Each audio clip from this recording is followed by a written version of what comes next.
Juvvaladinne fishing harbour సందర్శన కోసం విచ్చేసినటువంటి గౌరవనీయులు మనందరి ప్రియమైనటువంటి మన నాయకులు మాజీ ముఖ్యమంత్రి వర్యులు శ్రీ వైఎస్ జగన్మోహన్ రెడ్డి గారికి, వేదికను అలంకరించినటువంటి పెద్దలందరికీ, ఈ కార్యక్రమంలో పాల్గొనడానికి విచ్చేసినటువంటి మీ అందరికీ ముందుగా పేరు పేరున చేతులు జోడించి హృదయపూర్వకమైనటువంటి నమస్కారాలు తెలియజేస్తున్నాం.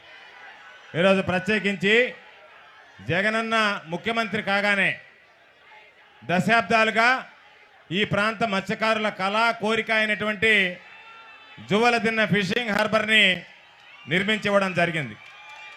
ఎంతోమంది ముఖ్యమంత్రులు పనిచేసినా, ఎంతోమంది మాటలు చెప్పినా జువలదిన్నె ఫిషింగ్ హార్బర్ని సంపాదించినటువంటిది ఒకే ఒక్కడు, జగనన్న ఒక్కడే, జగనన్న ఒక్కడే, జగనన్న ఒక్కడే. ఈరోజు జువలదిన్నె ఫిషింగ్ హార్బర్ని సాధించి ఈరోజు మనకు అందించడం జరిగింది.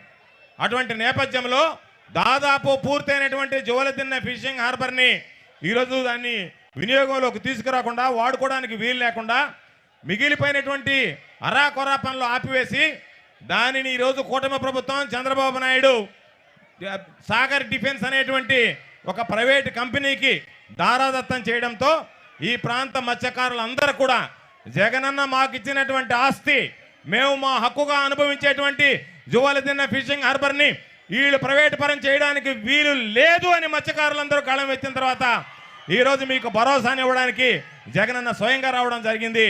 కాబట్టి మీరందరూ కూడా ఈ కార్యక్రమం ఎర్రటి ఎండని సైతం లెక్క చేయకుండా జగనన్నతో కలిసి రావడం జరిగింది. ఎవరు ఎన్ని ఆంక్షలు పెట్టినా ఒకటే విషయం గుర్తుంచుకోవాల్సింది, మనకి వారసత్వంగా వచ్చినటువంటిది జగనన్న గుండె ధైర్యం. మన వారసత్వంగా వచ్చినంత వరకు ఎవరికి భయపడకుండా ఎన్ని అడ్డంకులు సృష్టించినా, ఎన్ని రకాల అవరోధాలు కలిగించాలని ప్రయత్నించినా వేలాది తరలి వచ్చినటువంటి మీ అందరికీ హృదయపూర్వకమైనటువంటి ధన్యవాదాలు తెలియజేస్తూ మిమ్మల్ని అందరినీ ఉద్దేశించి ముందుగా స్థానిక